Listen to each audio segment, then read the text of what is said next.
Kurier's ვიწყებთ ექსკლუზივით ინტერვიუ, უფრო სწორად კი რამდენიმე მნიშვნელოვანი ფრაგმენტი იმ ვრცელი საუბრიდან, რომელიც დღეს ღამის კურიერმა ჩაწერა ნაციონალური მოძრაობის პარტიის თავმჯდომარე ორი წერილობითი განცხადების შემდეგ დუმილს ირაკლი იმნაიშვილთან არღვევს და დღეს განმარტავს რა თქვა გუშინ. დღეს ღამის კურიერში ნახავთ და მოისმენთ როგორ ხსნის თავის პოზიციას ნაციონალების ერთ-ერთი ლიდერი, ის რაც არ თქვა თავის ორ განცხადებაში. რა დეტალებს ამხელს გრიგოლ ვაშაძე რუსთავიორთან, ვინ იცოდა და ვის შეხვდა, დიალოგი და პარლამენტში შესვლა დარჩა თუ არა ეს ორი მთავარი ხაზი ვაშაძის ხედვაში, როგორც გითხარით, ირაკლი იმნაიშვილმა ჩაწერა ეს ექსკლუზიური ინტერვიუ, სწორედ ის გვეტყვის ახლა მთავარ დეტალებს. ირაკლი, საღამომშვიდობისა. საღამომშვიდობისა, ნათია, მოლაპარაკებები აუცილებელია, ეს გრიგოლ ვაშაძემ ჩვენთან ინტერვიუში გაიმეორა. 31 ოქტომბრის საპარლამენტო არჩევნების შემდეგ დაწყებული პოლიტიკური კრიზისის დროს ოპოზიციის ლიდერები ხშირად საუბრობენ მოლაპარაკებებზე, მაგრამ ზოგიერთი მათგანი ყოველთვის აკონკრეტებს თუ რა პირობები უნდა იყოს დაკმაყოფილებული ამ მოლაპარაკებების დაწყებამდე. მაგალითად, მოლაპარაკებების დაწყებას აქვს აზრი მხოლოდ მას შემდეგ, რაც ქართული ოცნება CSKO-ს თავმჯდომარეს თამარ ჟვანიას გადააყენებს. ეს არის ერთ-ერთი ოპოზიციური პარტიის მოსაზრება. თავის მხრივ, ქართული ოცნების ლიდერები აცხადებენ, რომ დიალოგის დაწყებისთვის მზად არიან, თუმცა ამისთვის ოპოზიციამ უნდა ცნოს არჩევნების შედეგები და პატივისცეს ხალხის არჩევანს.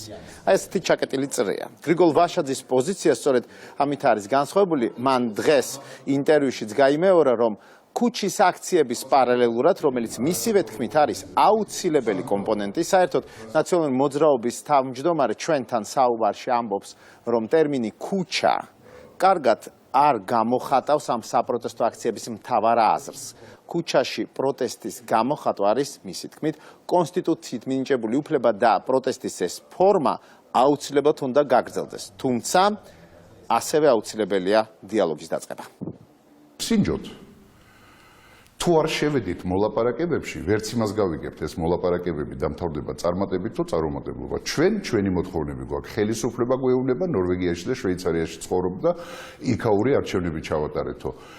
გამოსავალი რა არის აქედან? თურქმენიზაცია ხელისუფლების და ოპოზიციის მარგინალიზაცია? ესე წარმოგვიდგენია ჩვენ ამ სახელმწიფოს მომავალი? თუ მოლაპარაკება წარმატებით დასრულება როგორ იზომება ამ შემთხვევაში? წარმატებით დასრულება იზომება ისეთი ხელისუფლების და პარლამენტის შექმნით, რომელიც სრულიად დააკმაყოფილებს უპირველეს ყოვლისა იმ აღშფოთებული ადამიანების ასრს, რომელიც დღეს ქუჩაში უკვე ყინვაში ღამე დგანან და ელოდებიან, რომ მათ ხმას ვინმე გაიგებს. ისეთი ხელისუფლების შექმნა, რომელიც ეროვნული კონსოლიდაციის საფუძველზე შეძლებს გაუკლავდეს იმ ხუთ უზარმაზარ კრიზისს, რომელზეც აი ჩვენი საუბრის დასაწყისში ვახსენეთ. უნდა რაღაცნაირად საზოგადოებამ ერთხელ და სამუდამოდ მოვნახოთ გამოსავალი ამ სიტუაციიდან. აღარ უნდა მიურბოდეთ ქართველები ჩვენი მთავარი მოკავშირეების დიპლომატიურ წარმომადგენლობასთან და ვეხვეწებოდეთ მათ ხელმძღვანელებს, რამენაირად ერთმანეთთან დაგვალაპარაკეთ, იმიტომ რომ ველურები ვართ და ერთმანეთს ვერ ველაპარაკებით. კატასტროფა არის ეს უკვე. რაც შეეხება თავად გუშინდელ განცხადებებს, მათ შინაარს და გავრცელების ფორმას, ჩვენ ამ თემებზე, რა თქმა უნდა, ვისაუბრეთ. ჩემთვის ამ ისტორიაში ყველაზე გაუგებარი იყო, რატომ არჩია ურთიერთობის ეპისტოლარული ფორმა ქვეყნის ნომერ პირველი ოპოზიციური პარტიის თავმჯდომარემ. რა მოხდა გუშინდელი განცხადების გამოქვეყნებამდე, რამაც გრიგოლ ვაშაძეს ეს გადაწყვეტილება მიაღებინა. ბოლო ჩახმახი ის იყო, რომ თითქმის მომზადებული დიალოგის პროცესი ჩვენი სტრატეგიული მოკავშირეების დიპლომატიური წარმომადგენლების მეთაურების მიერ ჩაიშალა.